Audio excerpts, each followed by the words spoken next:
Ja, skal vi se da, Martin, hva du har kjøpt.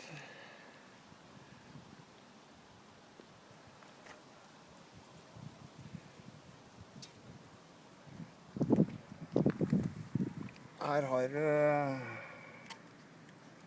hølet til ladinga di. Her har du batteriet.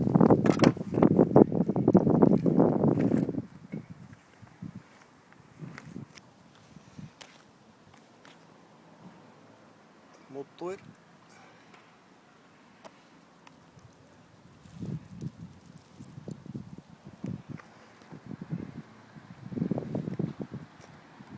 På.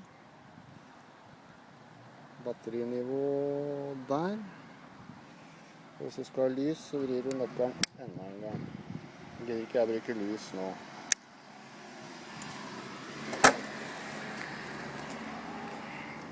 Så skal vi prøve.